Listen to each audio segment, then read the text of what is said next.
Maya Chen's ancient Honda Civic wheezed to a stop between a Tesla Model X and a hydrogen fuel Lexus, its combustion engine drawing stares like a museum exhibit in Uncle Robert's circular driveway. The smart glass mansion rose before her, its adaptive walls shifting from pearl white to champagne gold in the evening light. Through the transparent sections, she could see the party already in full swing. Neural crowns blazing like digital halos, holographic displays painting the air with status updates and social metrics. She sat for a moment, watching her family through the walls. Aunt Linda's neural enhancement cast rainbow patterns across her perfectly sculpted face as she shared real-time party footage with her 2.3 million followers. Derek held court by the infinity pool, his latest Tesla gleaming in the smart lighting like a trophy. Even from the driveway, Maya could see the excitement rippling through the crowd as he gestured expansively, probably announcing some new business triumph. Her phone buzzed, a text from her principal about Monday's lesson plans. Real world intruding on the digital fantasy. Maya tucked the device away and stepped onto the smart concrete that immediately scanned her biometrics, her basic teacher's neural implant barely registering on the mansion's security system. Maya, darling. Aunt Linda materialized at the entrance like a social media notification given physical form. Her enhancement crown displayed her live metrics, engagement rate climbing as she documented every moment of Robert's 60th birthday celebration. You made it, though I see you're still driving that vintage automobile. The word vintage carried the same weight as diseased or contagious.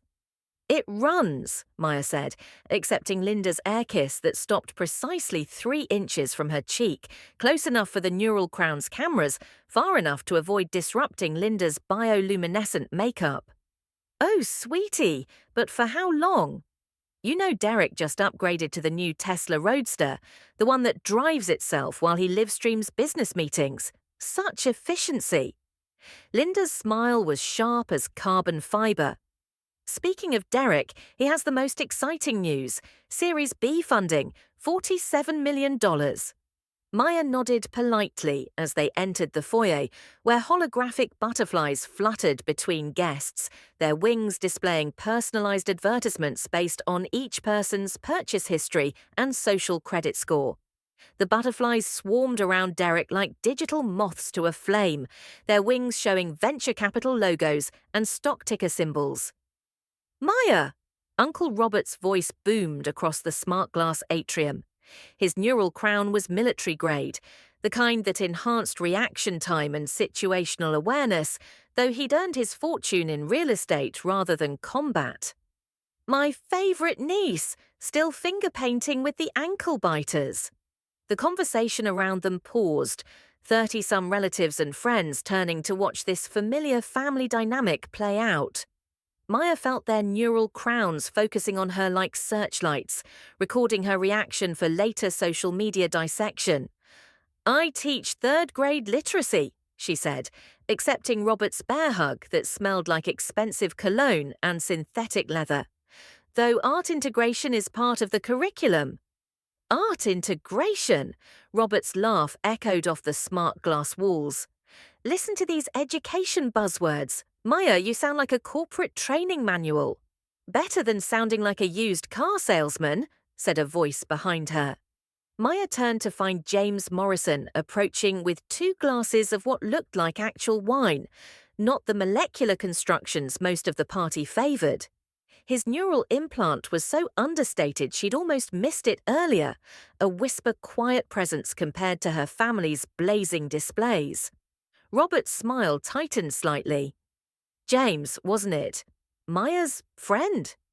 James, he confirmed, offering Maya one of the glasses. Their fingers brushed as she accepted it. His skin warm, no synthetic enhancements. Though I prefer to think of myself as Maya's colleague. Colleague? Derek's voice carried across the party as he approached, his new Tesla's keys dangling from a titanium chain that probably cost more than Maya's monthly rent. His neural crown blazed with notifications, Every step documented, every word monetized for his content stream. What do you do, James? Let me guess, another teacher. James smiled mildly.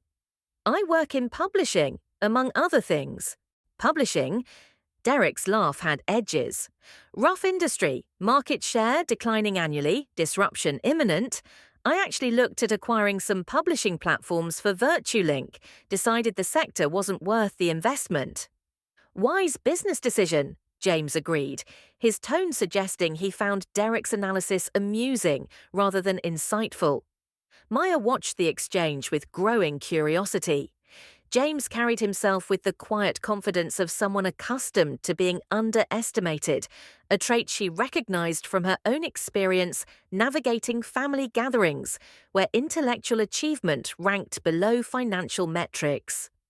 Derek, tell everyone about the Series B. Linda's voice cut through the conversation like a notification chime. Her neural crown brightened as she prepared to broadcast her son's triumph to millions of followers. $47 million. Can you imagine? Actually, Derek's smile widened. It closed this morning at $52 million. The additional 5 came from a last-minute institutional investor who loved our growth projections. The number hung in the air like digital fireworks. Maya watched her parents, Grace and David, exchange glances from beside the canapé station. Her mother's enhanced cognitive implant was processing multiple data streams even during the party, her work in data analysis never truly stopping. Her father's construction neural interface displayed building schematics like translucent ghosts in his peripheral vision. 52 million, Robert repeated reverently. Maya, that's more than you'll make in, 15 lifetimes? Probably closer to 20, Derek added helpfully, his neural crown calculating teacher salary averages in real time. But hey, money isn't everything, right? Some people find fulfillment in smaller contributions. Maya sipped her wine, noting how James watched Derek with the clinical attention of someone studying an interesting specimen. What exactly does VirtueLink do? James asked. Derek's eyes lit up. This was his favorite topic. We're revolutionizing authentic human connection. Our platform uses bio-neural feedback loops to verify genuine emotional responses and package them into scalable experiences. Think of it as democratizing intimacy. Democratizing intimacy, James repeated thoughtfully. Fascinating phrase. The market research is incredible, Derek continued, gesturing to create holographic charts that hung in the air above their heads. People crave authentic connection but lack the time or skills to create it organically. We solve that problem through technology. Maya's neural implant chimed softly with a stress warning. She took another sip of wine, watching her 8-year-old cousin Emma race through the party in a dress that probably cost more than Maya's car payment. Emma! Robert called out. Come show everyone your new toy. The little girl skidded to a stop, her child-safe neural interface glowing soft pink. In her arms was the latest premium AI companion, a holographic unicorn that responded to thoughts and emotions, its horn shifting colors based on Emma's biometric readings. She's beautiful, Emma, Maya said, crouching to the girl's eye level. What's her name? Sparkle Princess Rainbow Dash Infinity Plus, Emma rattled off, her eyes bright with genuine excitement. She can read my feelings and play games and help with homework, and she never gets tired or sad or mean like real people sometimes do. Maya's chest tightened. Real people can be complicated, she agreed, but that's what makes them interesting. This companion cost $500, Linda announced to the gathered crowd, her neural crown broadcasting the price tag to her followers. Top-of-the-line emotional AI, completely safe for children, much more reliable than traditional toys. Maya thought of the gift she'd brought, a hand-carved wooden horse she'd spent weeks crafting, sanding each curve until it was smooth as silk, painting it with natural dyes she'd mixed herself. It sat forgotten on the present table, dwarfed by boxes that probably contained neural upgrades and smart clothing and other marvels of consumer technology.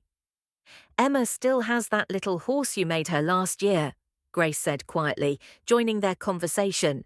She keeps it on her nightstand. Emma nodded enthusiastically. I named her Moonbeam. She doesn't need charging and she smells like trees. And when I hold her, I can make up my own stories instead of watching the ones in my neural feed. How wonderfully primitive, Linda said, her smile sharp enough to cut glass. Though I worry about splinters or lead paint. These homemade items aren't really safety tested, are they, Maya? I used food-safe dyes and medical-grade sealers, Maya replied evenly. Everything's non-toxic. Still, Linda's neural crown pulsed as she cross-referenced child safety databases. Mass-produced items go through rigorous testing protocols, quality assurance, liability coverage. When you make things yourself, well, there's no accountability if something goes wrong. The implication hung in the air. Maya's gifts weren't just primitive, they were potentially dangerous. Speaking of accountability, Derek said, sliding seamlessly into the conversation. Maya, how's the teaching thing going? Still trying to convince kids that books matter in a post-text world? Books do matter, Maya said quietly. Stories help children understand themselves and their place in the world. Sure, but why struggle through old-fashioned reading when neural downloads can deliver the same information directly to their brain? Faster, more efficient, better retention rates. Because the struggle is part of the value, James interjected. The process of interpreting symbols, building mental images, engaging imagination, that's where the real learning happens. Derek's neural crown flickered with mild annoyance. Spoken like someone who hasn't seen the productivity metrics. Children using neural education protocols score 30% higher on standardized assessments. And how do they score on creativity indices? James asked mildly. Problem-solving scenarios that don't have predetermined answers. Creativity is just pattern recognition optimized through machine learning, Derek replied, with the confidence of someone who'd never tried to write a story or paint a picture.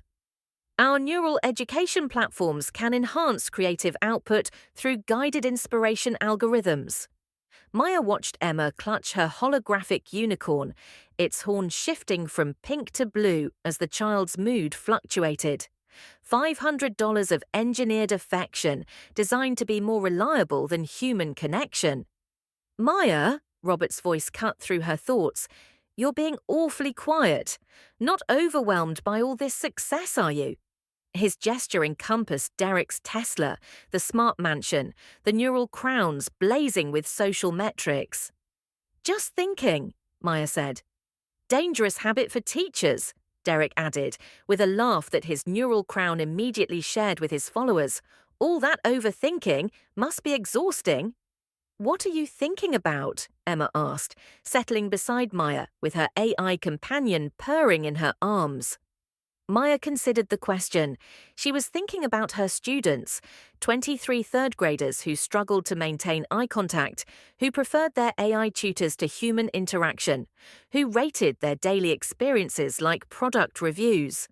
She was thinking about the stories she wrote in secret, typed on an ancient laptop in her modest apartment, tales of children who discovered their worth wasn't measured in efficiency metrics.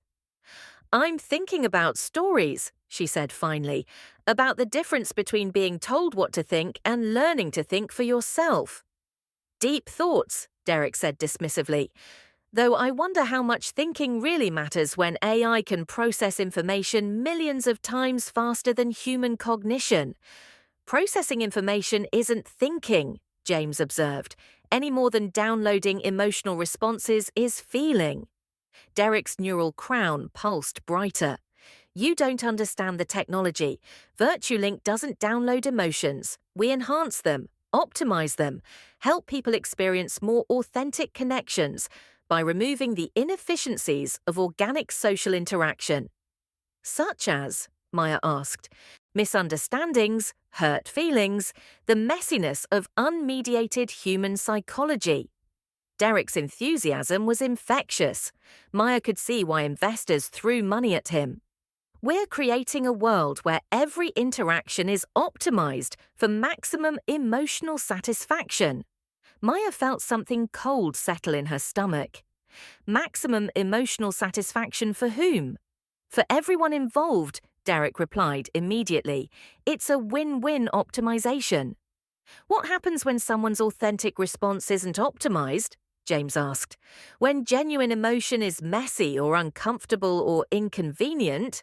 Derek's smile faltered slightly. Our algorithms account for emotional complexity. We don't eliminate negative experiences, we contextualize them, help people process them more efficiently. You mean you make them marketable? Maya said quietly. The words landed like stones in still water. Derek's neural crown flickered with mild confusion. I mean, we make them manageable, he corrected. Maya, you work with children. Don't you want them to experience less pain, fewer social difficulties, more consistent emotional stability? Maya looked at Emma, who was whispering secrets to her holographic pet. The AI companion's responses were perfectly calibrated, designed to provide exactly the emotional feedback a child needed to feel validated and secure. I want them to learn that pain serves a purpose, Maya said. That difficult emotions teach us about ourselves and others. That authentic connection requires vulnerability, not optimization. That's a very romantic view, Linda interjected, her neural crown broadcasting the conversation to her followers in real time. But when Emma faces social challenges at school, wouldn't you rather she had tools to navigate them successfully? I'd rather she had the strength to navigate them authentically, Maya replied, to make real friends, not optimized ones. Derek laughed, the sound carrying across the party like a notification chime. Maya, you're talking like someone who's never seen the metrics. Children using our social optimization platforms report 87% higher satisfaction rates with their peer interactions. And what do their peers report? James asked. The question hung in the air unanswered. Maya's parents approached from the canapé station, her father David carrying a plate of molecular constructions that resembled food, but dissolved into flavors she couldn't identify. Her mother, Grace's enhanced cognitive implant, was cycling through multiple processing streams. Work never stopped, even at family gatherings. Maya, Grace said softly, Derek has a point about the social tools. Some of your students might benefit from learning to commodify their emotions, Maya interrupted. From treating human connection like a consumer product. The party around them continued its digital dance of status and spectacle, but their small circle had gone quiet. Even Emma was listening, her holographic unicorn forgotten in her lap. That's not fair, Derek said, his neural crown pulsing with mild indignation. We're not commodifying anything, we're democratizing access to authentic social experiences. By packaging them into purchasable interactions, James added mildly, by making them available to people who struggle with organic social connection, Derek corrected. Maya, not everyone has your natural ability to connect with children. Some people need assistance. Maya thought about her students, about the way they lit up when she read them stories that had nothing to do with optimization or efficiency, about how they craved authentic interaction even when their neural feeds offered endless entertainment alternatives. What they need, she said quietly, is practice. Permission to be imperfect. Stories that teach them their worth isn't measured in performance metrics. Stories. Derek's laugh had an edge now. Maya, we're living in a post-narrative world. Why struggle through outdated fiction when you can experience any story directly through neural immersion? Because the struggle teaches empathy, Maya replied. Because imagining yourself into someone else's experience builds emotional intelligence that no algorithm can replicate. Robert clapped Derek on the shoulder. Son, explain to Maya how VirtueLink's empathy enhancement protocols work.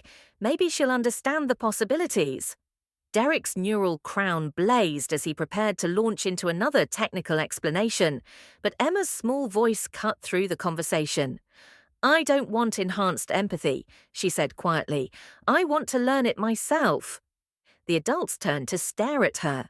Emma's child-safe neural interface glowed soft pink, monitoring her emotional state and finding nothing that required algorithmic intervention.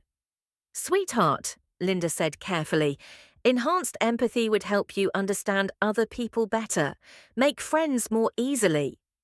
"But they wouldn't be real friends," Emma said, with the brutal honesty of childhood.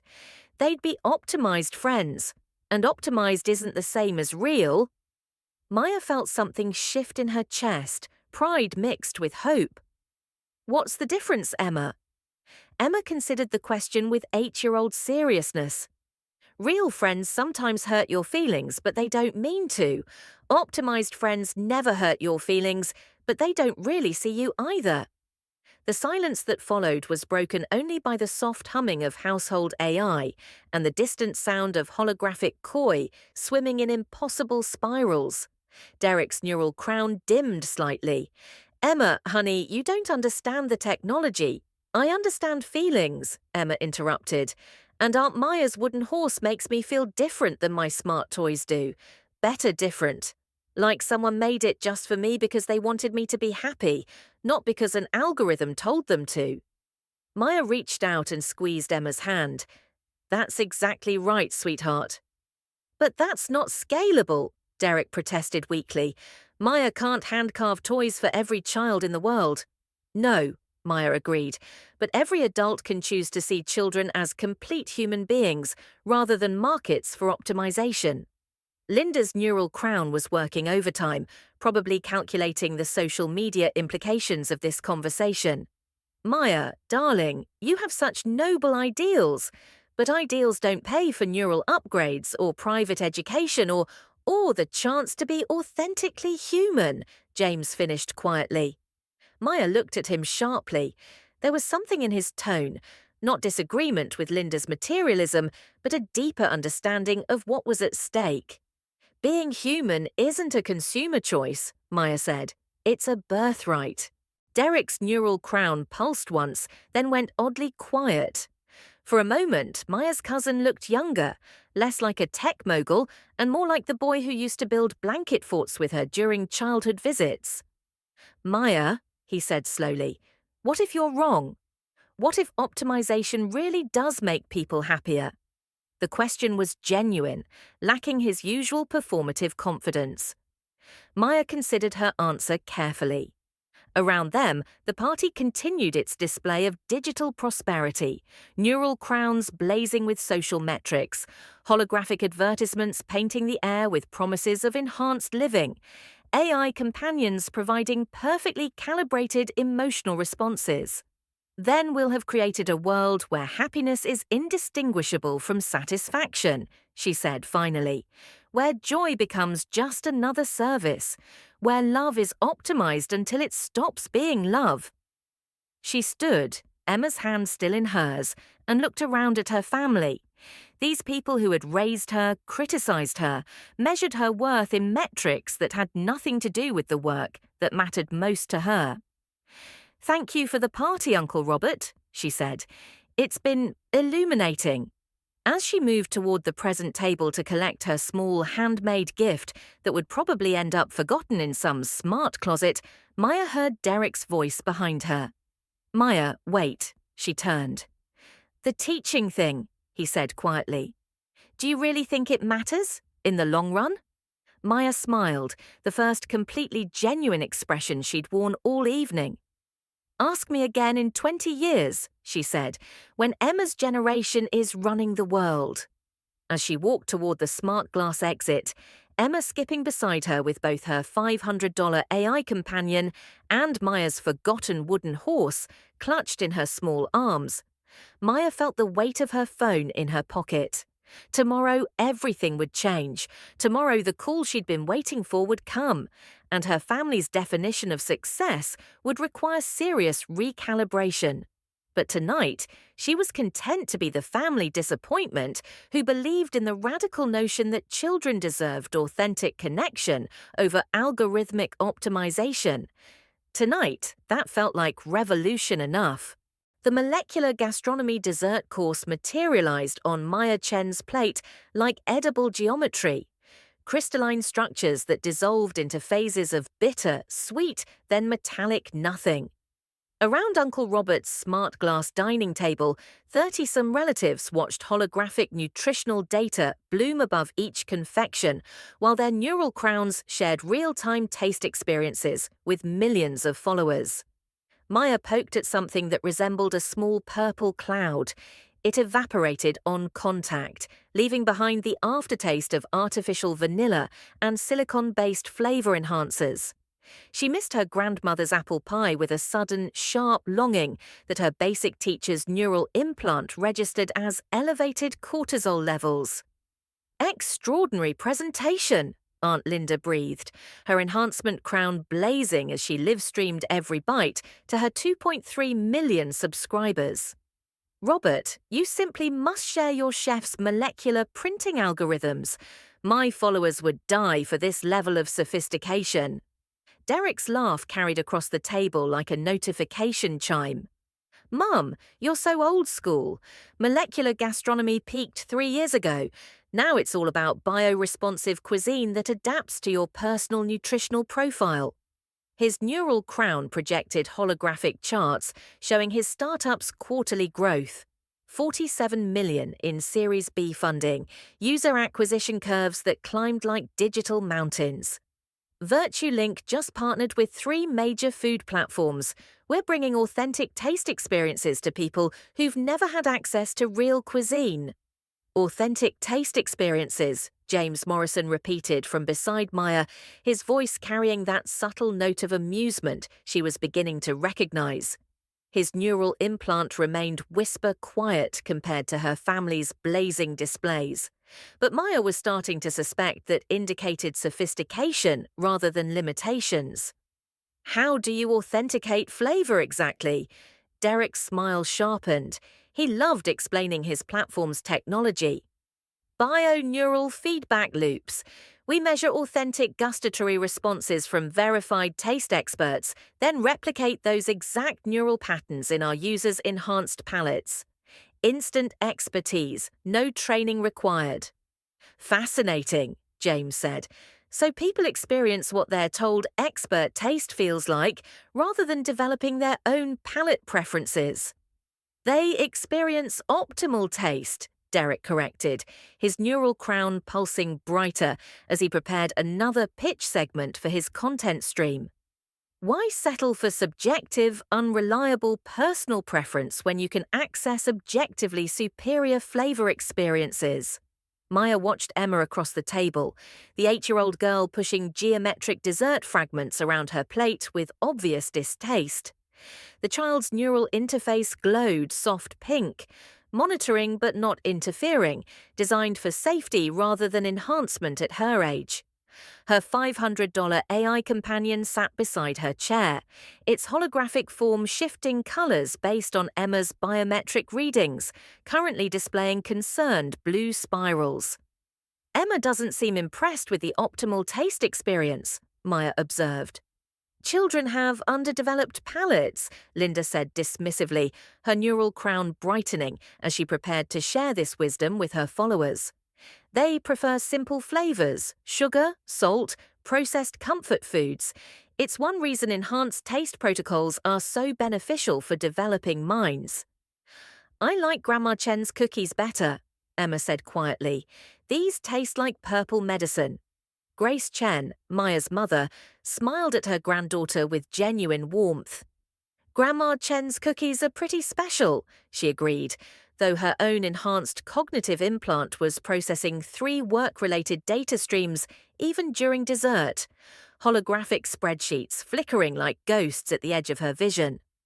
Grandma Chen's cookies are sugar and butter held together by nostalgia, Robert said with the hearty laugh he used to dismiss inconvenient truths. Emma, when you're older, you'll appreciate sophisticated flavors. Maya can tell you all about acquired tastes. She's been working on appreciating complexity her whole life. The comment landed like a micro cut, surgical in its precision. Maya felt her stress monitoring system activate, trying to regulate her heart rate as her family's laughter rippled around the table.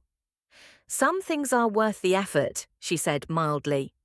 "Speaking of effort," Derek said, his neural crown brightening as he sensed an opportunity for content.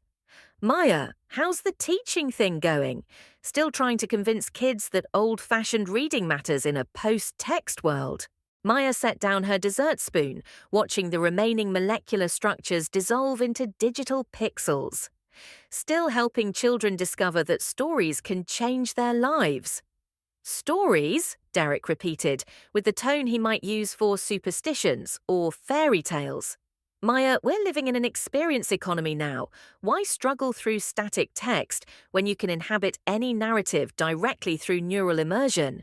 Live the story instead of just reading about it." "Because the struggle is where the learning happens," James said quietly. "The mental effort of translating symbols into meaning, building imaginary worlds in your own mind, that's what develops cognitive flexibility." Derek's smile tightened slightly. "Cognitive flexibility is measurable.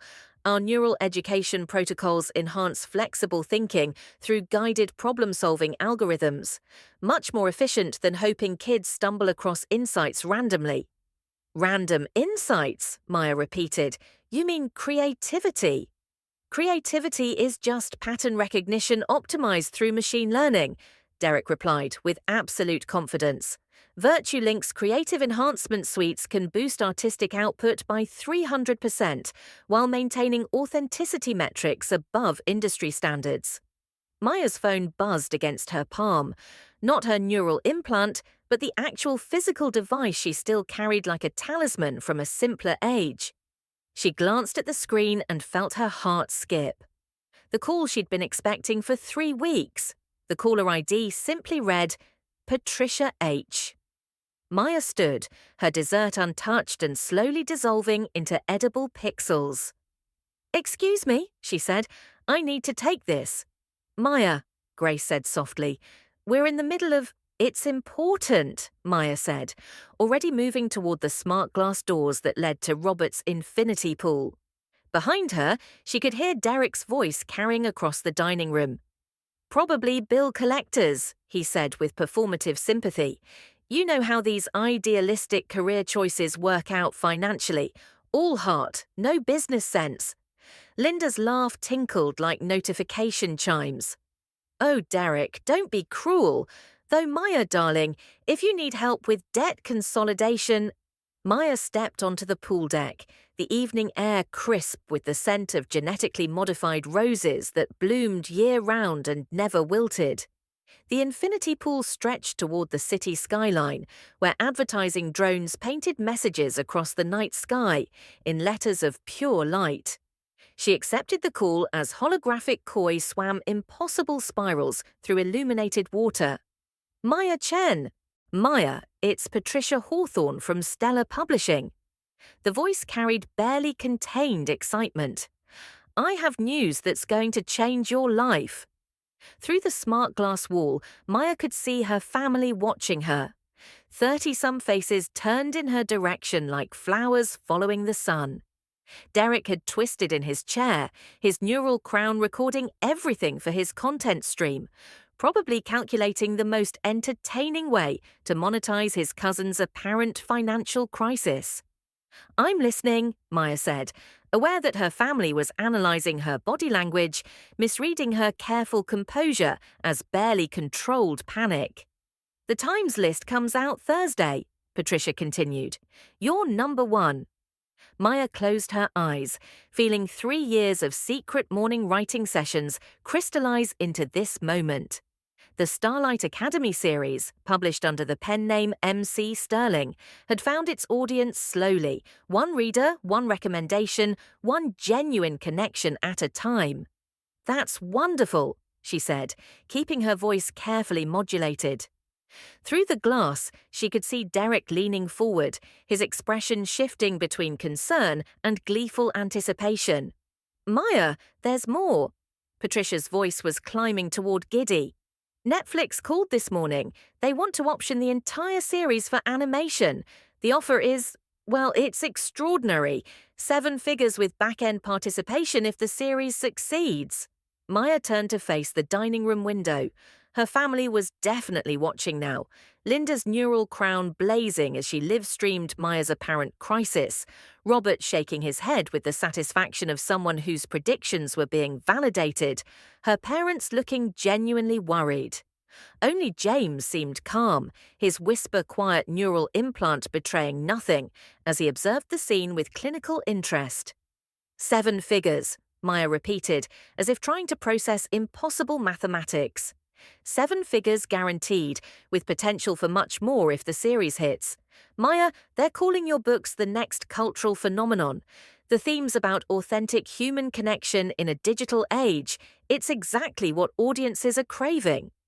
Derek was definitely recording now, his neural crown's camera function focused on Maya's face through the smart glass. She could practically see him crafting the content piece. When idealism meets reality, a family's financial intervention. I need time to review the contracts, Maya said, injecting just enough strain into her voice to maintain the performance. Of course. Maya, congratulations. You've built something extraordinary. Maya ended the call and stood for a moment beside the infinity pool, watching holographic fish swim impossible patterns through illuminated water. The night sky above was clear enough to show actual stars between the advertising satellites and delivery drones. She could feel her family's eyes on her through the glass. Could see Derek already standing, probably preparing to swoop in with magnanimous offers of financial assistance that would come with strings attached and social media documentation. Maya tucked her phone away and walked back into the dining room, her expression carefully neutral. 30-some faces turned toward her with varying degrees of concern, curiosity, and barely concealed excitement at witnessing someone else's downfall. "Everything all right out there?" Derek asked, his voice carrying just the right note of concerned cousin mixed with content creator, sensing a dramatic moment. That looked pretty intense. Maya reclaimed her seat beside James, noting how he watched her with the same careful attention he'd been paying all evening, not the hungry anticipation of her other relatives, but something closer to professional interest. "Fine," she said simply. "Maya, sweetheart," Linda's voice dripped synthetic concern. "If you're having financial difficulties, we're family. We want to help."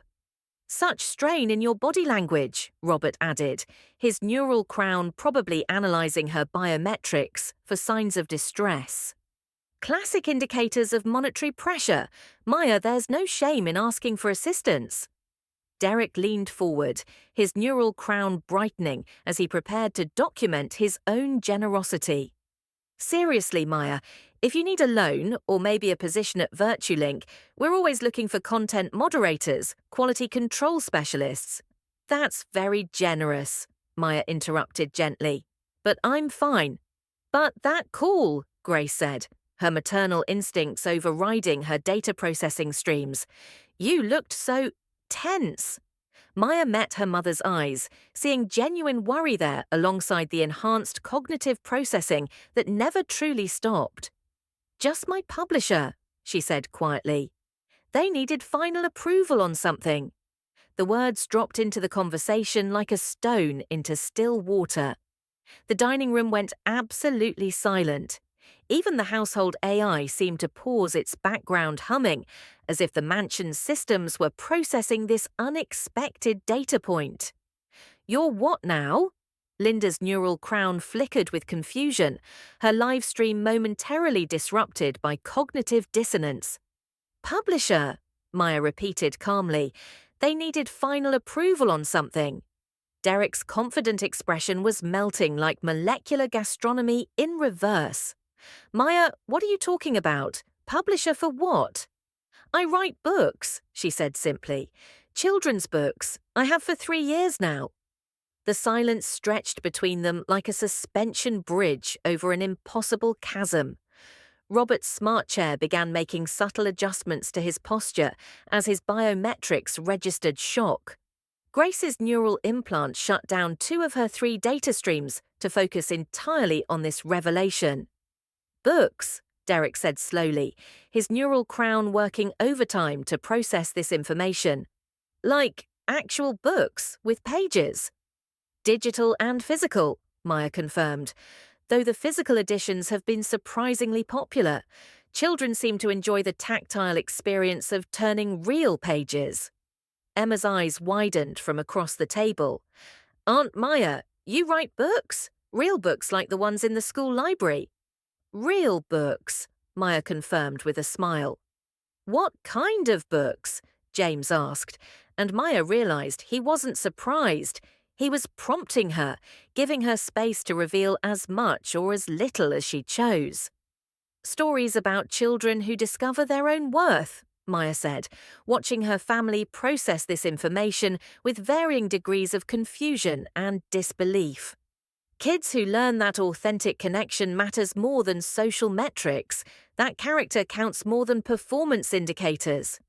Linda's neural crown was cycling through rapid searches, probably trying to locate Maya's books in various databases.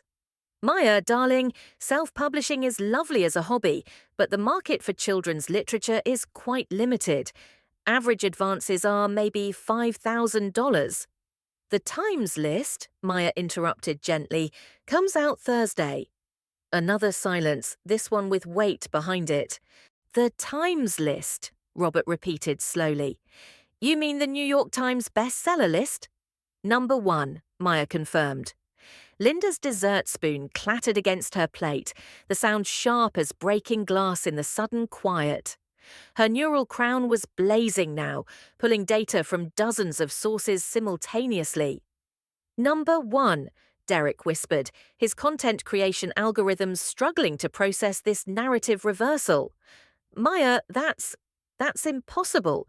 The marketing campaigns alone, the social media presence required, the influencer partnerships.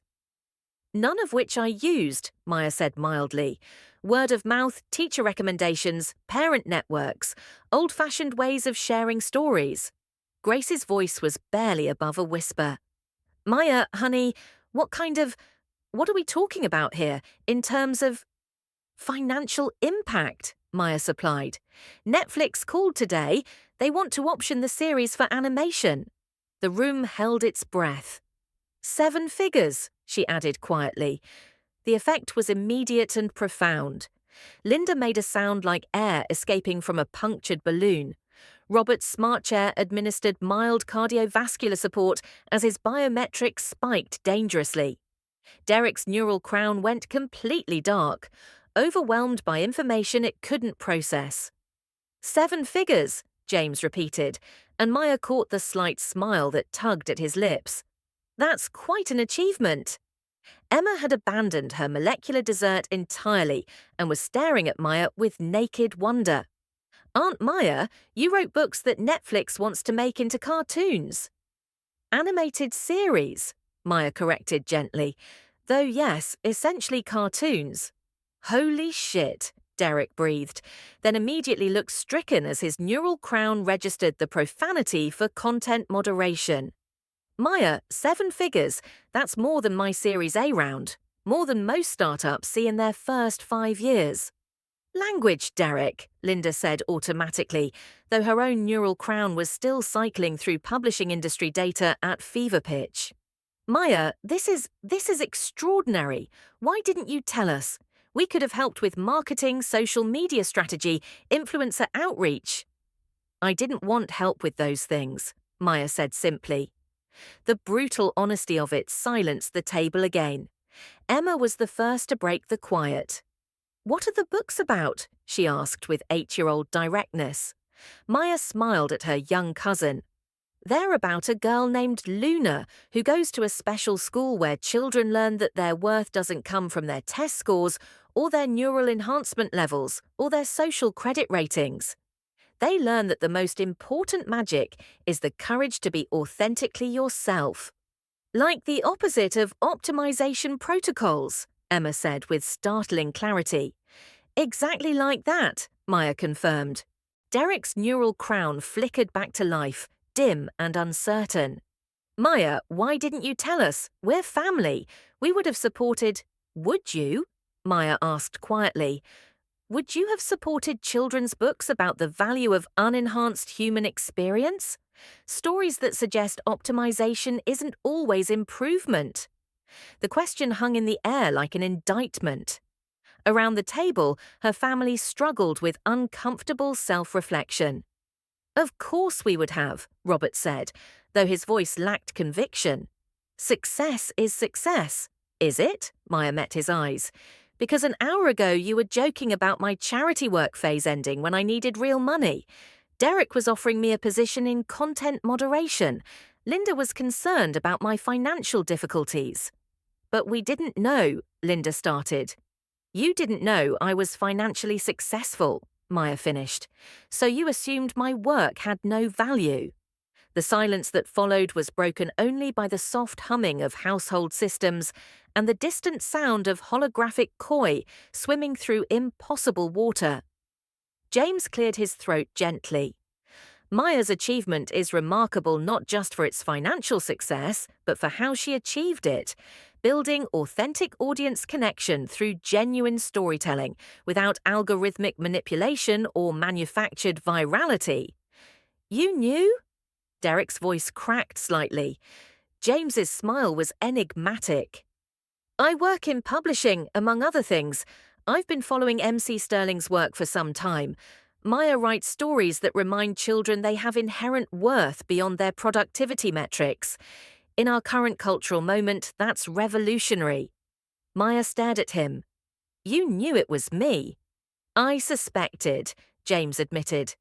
The themes, the writing style, the deep understanding of how children think and feel, it matched everything I observed about your teaching philosophy. Who are you exactly? Maya asked, studying James's carefully neutral expression. Someone who believes authentic storytelling can change the world, he said. Someone who may have mentioned your work to a few contacts at Netflix. The confession hung in the air like a revelation waiting to be processed. You… what? Maya's careful composure cracked slightly. The timing seemed fortuitous, James said mildly. Your stories deserve the widest possible audience. Sometimes authentic success needs a gentle push toward recognition. Derek was staring at James with something approaching awe. You orchestrated the Netflix deal. Who the hell are you? James's smile widened slightly. Someone who recognizes the difference between manufactured success and the genuine article. Maya felt something shift in her chest, a mixture of gratitude, attraction, and the unsettling realization that this man she barely knew had been working behind the scenes to amplify her success. Why? She asked simply. Because stories that teach children to value character over metrics are exactly what our world needs, James replied. And because watching you navigate this family dinner while maintaining your principles has been the most authentic entertainment I've experienced all year. The flirtation in his words was subtle but unmistakable. Maya felt heat rise in her cheeks as she realized James hadn't just been observing her family dynamics. He'd been watching her specifically, and he liked what he saw. Entertainment? She asked, raising an eyebrow.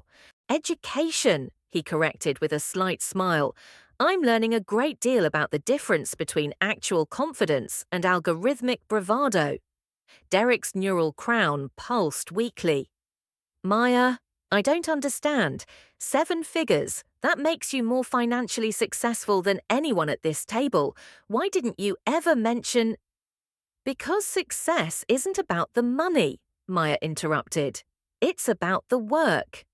3 years ago, I started writing because I wanted to give children stories that valued their authentic selves. The financial success is wonderful. It means I can reach more kids, maybe fund some educational programs. But the real success was the first letter I received from a 7-year-old who said my book helped her feel brave enough to make a real friend, instead of just optimizing her social credit score. Emma had climbed down from her chair and was tugging at Maya's sleeve. "Aunt Maya, can I read your books, please?" "Of course, sweetheart. Will you sign them for me? I'd be honored to." Emma beamed, her child-safe neural interface glowing soft pink with genuine happiness. Not the algorithmic approximation Derek's platform would have generated, but the real thing, messy and unquantifiable and perfect. Maya looked around the table at her family, still processing the revelation that their unsuccessful relative had quietly built something extraordinary while they'd been measuring worth through social metrics and market valuations. "The beautiful thing about authentic success," she said quietly, "is that it doesn't require anyone else's validation. It validates itself." Derek's neural crown remained dim, his usual confident chatter replaced by thoughtful silence. Linda's livestream had gone quiet. For perhaps the first time in years, she was experiencing a moment too genuine to commodify immediately. Robert cleared his throat. "Maya, this changes everything. We owe you an apology." "Do you?" Maya asked. "Or do you owe yourselves some reflection about what you actually value?" The question landed like a challenge wrapped in silk. Around the table, her family contemplated the uncomfortable possibility that they'd been measuring success with the wrong metrics entirely. James reached for Maya's hand under the table, his fingers warm against hers. "Congratulations," he said quietly. "On the Netflix deal, yes, but mostly on building something that matters." Maya squeezed his fingers, feeling something electric pass between them. Attraction, yes, but also recognition. Two people who understood that the most valuable things couldn't be quantified by algorithms or enhanced by technology. Tomorrow, the world would know that MC Sterling and Maya Chen were the same person. Tomorrow, her family's assumptions about success and value would require complete recalibration. Tomorrow, everything would change. But tonight, watching Emma's eyes light up with excitement about stories that celebrated authentic humanity over algorithmic optimization, Maya felt like she'd already won the only victory that truly mattered. Tonight, that felt like revolution enough. The aftermath of Maya's revelation settled over Uncle Robert's dining room like digital snow, visible, transformative, and impossible to ignore. Her family sat frozen in various states of cognitive dissonance, their neural crowns flickering with confused processing patterns as they struggled to recalibrate 3 years of assumptions about success, failure, and the value of authentic work. Derek's neural crown remained uncharacteristically dim, his usual stream of content creation suspended by information overload. Linda's enhancement flickered between social media feeds, searching desperately for mentions of MC Sterling while simultaneously calculating how to spin this development for her 2.3 million followers. Robert's smart chair continued making micro-adjustments to his posture as his biometrics registered sustained shock. 7 figures, Grace whispered, her enhanced cognitive implant finally processing the full implications. "Maya, that's more than your father and I made in the last 5 years combined." David nodded slowly, his construction neural interface displaying building schematics that seemed almost quaint compared to the architectural shift happening in their family dynamics. "And you kept it secret." "I kept it private," Maya corrected gently, watching Emma bounce excitedly in her chair while her $500 AI companion tried to process the child's elevated emotional state. "There's a difference." "Is there?" Linda's voice carried that particular frequency of barely controlled hysteria. "Maya, darling, we're family. When one of us succeeds, we all succeed. That's how families work."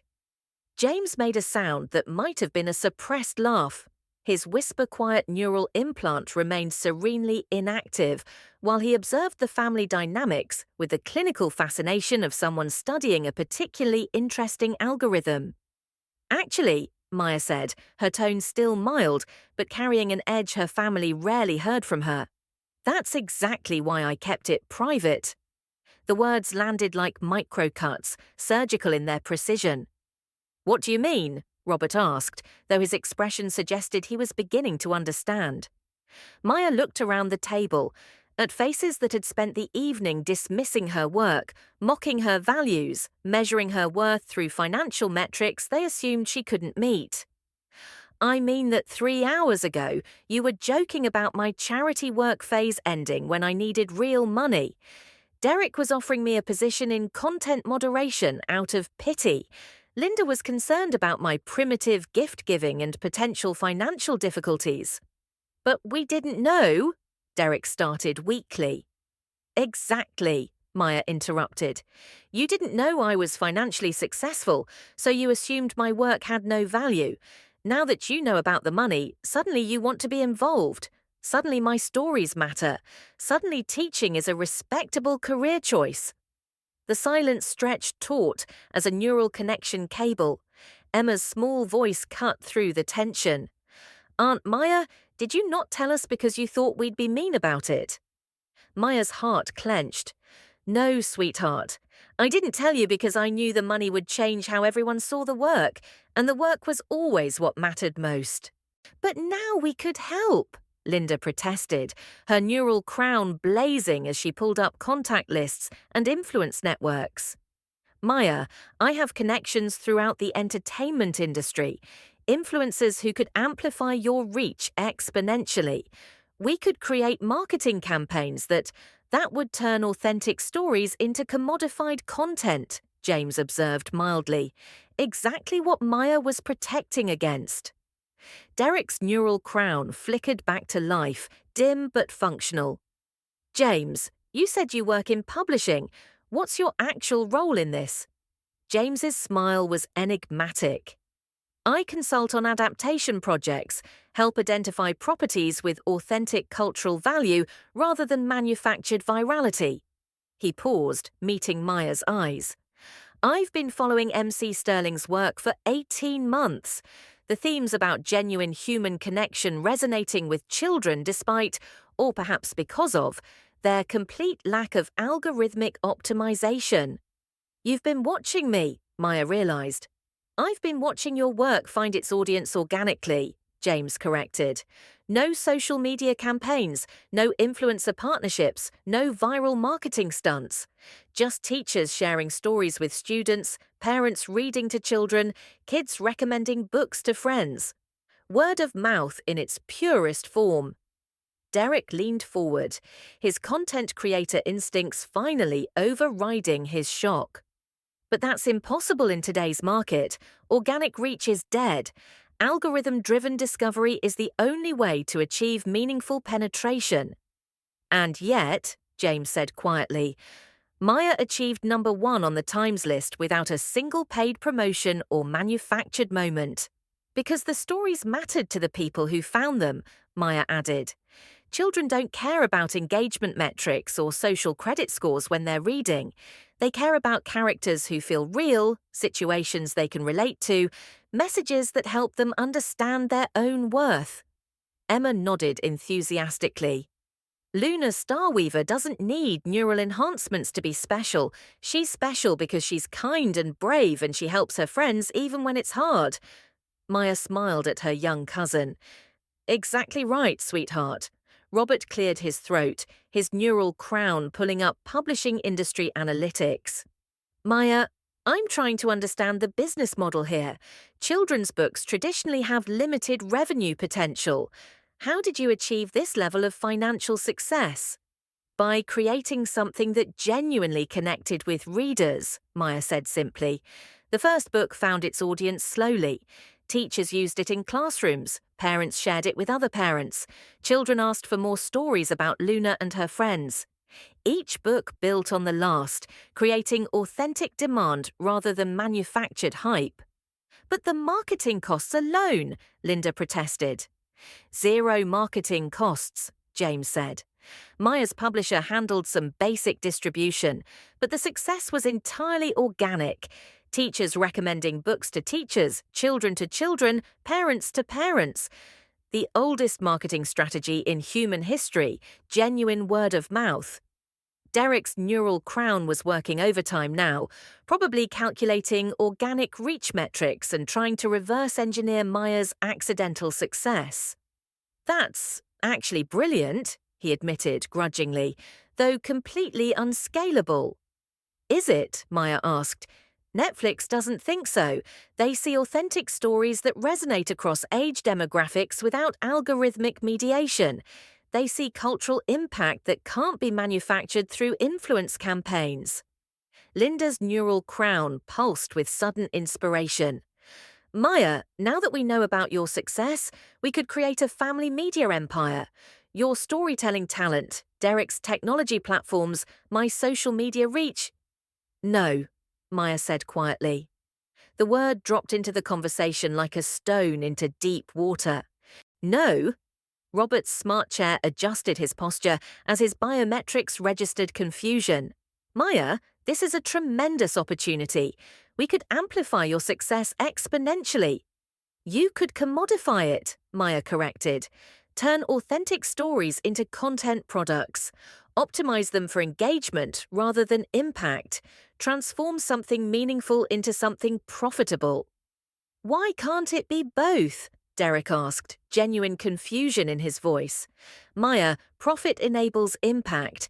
Financial success provides resources for greater reach, better production values, enhanced distribution. Enhanced for whom? Maya asked. For the children who need these stories, or for the algorithms that measure their consumption? Grace finally spoke, her voice quiet but carrying the weight of someone who'd processed all available data.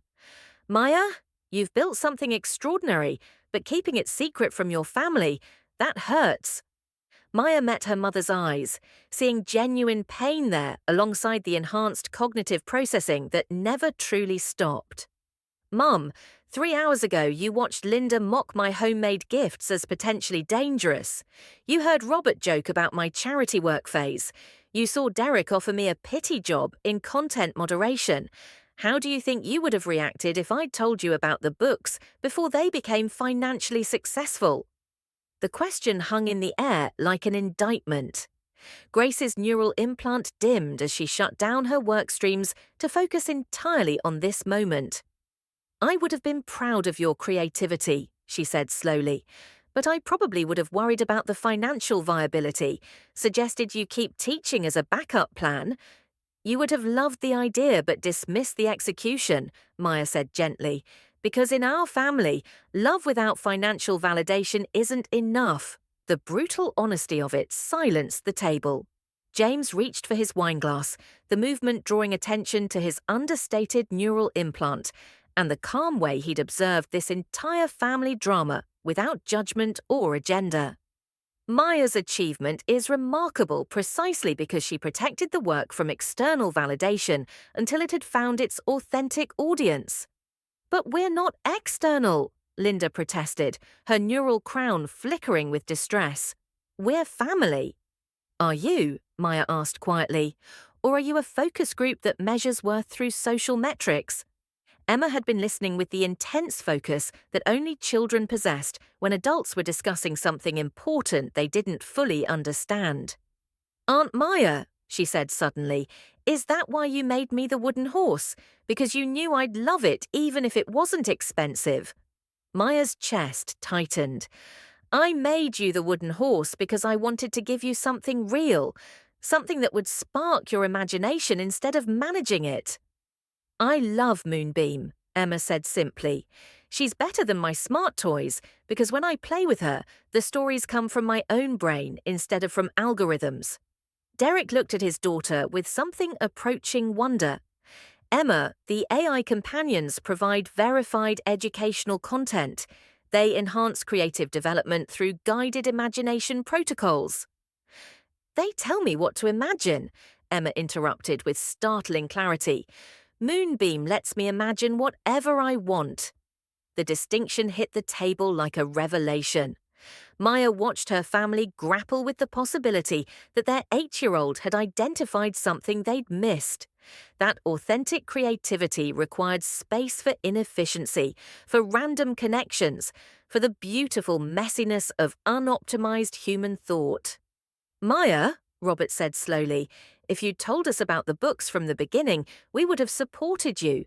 We might have offered advice, connections, resources. You would have tried to optimize them, Maya finished. Turn them into a business plan rather than letting them grow organically. Derek would have wanted to integrate them with VirtueLink's platforms. Linda would have pushed for influencer partnerships and social media campaigns. You would have meant well, but you would have changed something authentic into something calculated.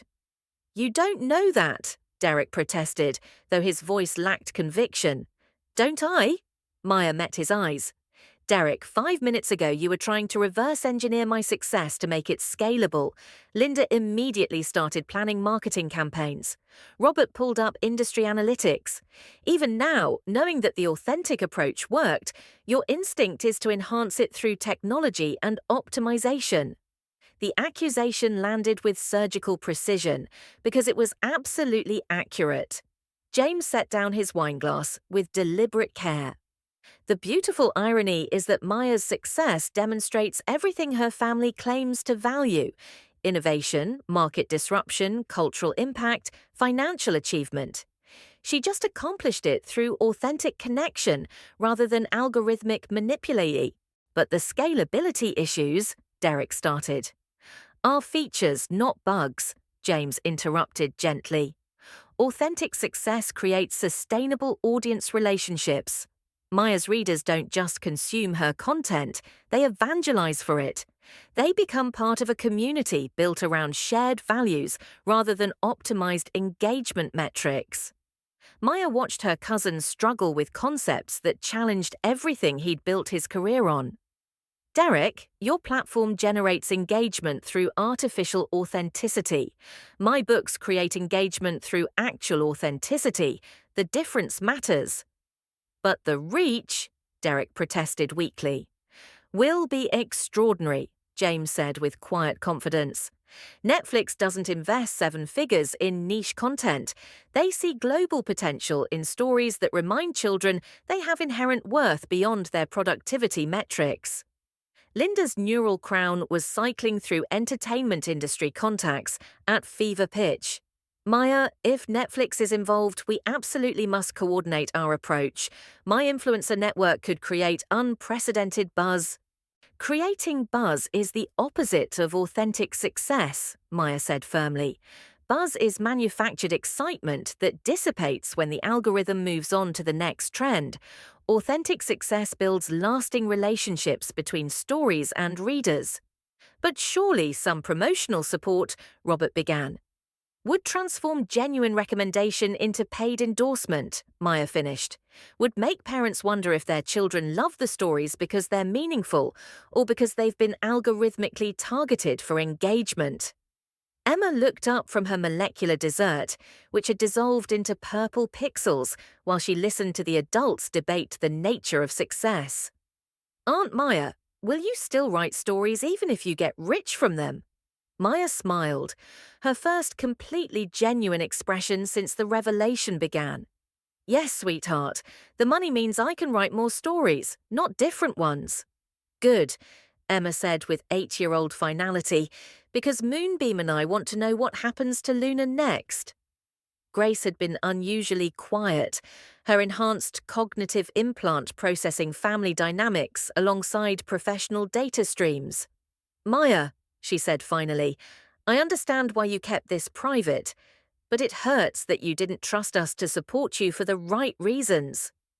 Maya considered her mother's words carefully. Mum, I do trust you.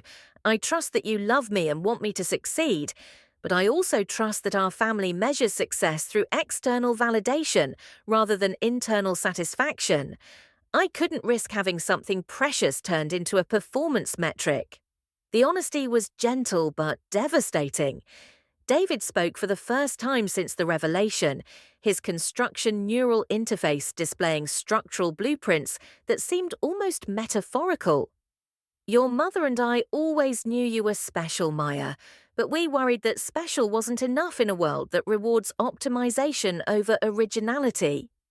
Maybe, Maya said quietly, the world is more ready for originality than we assumed. James raised his wineglass in a small private toast. To authentic success, he said, and to the courage required to protect it.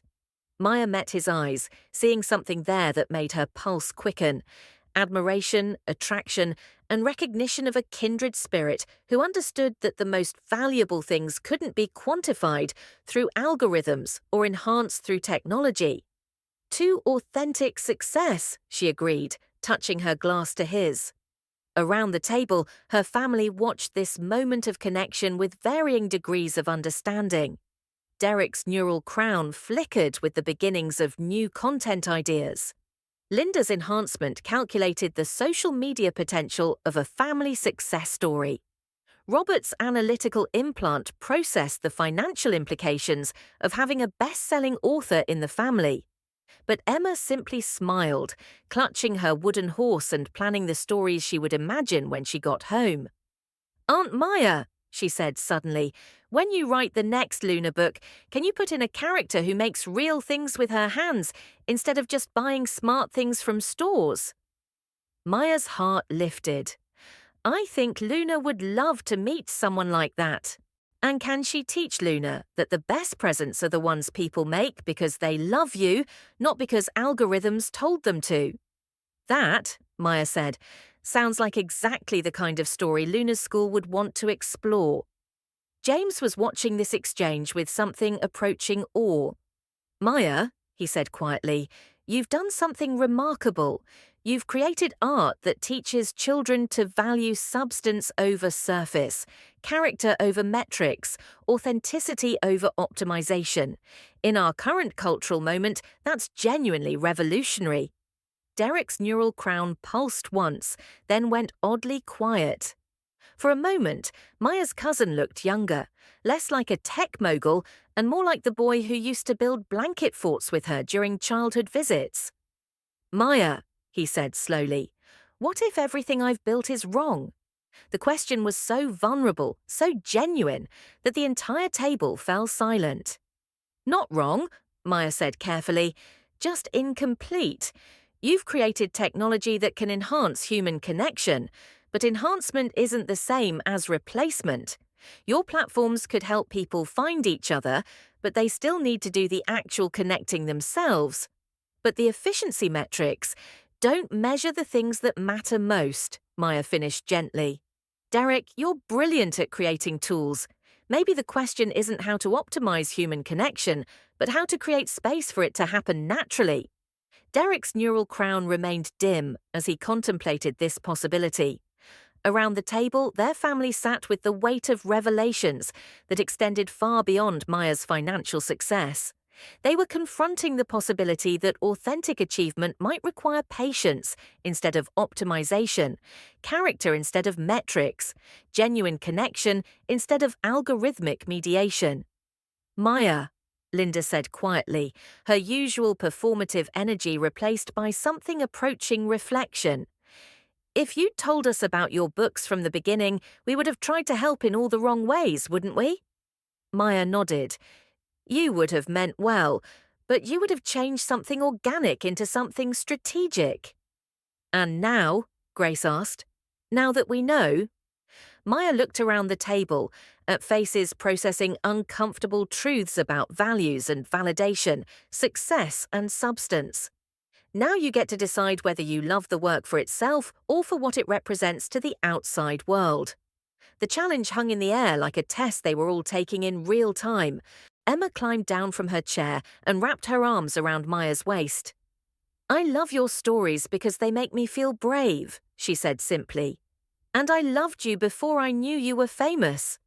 Maya hugged her young cousin, feeling tears she hadn't expected. "That," she whispered, "is exactly the kind of love that matters most." James was watching this moment with quiet intensity.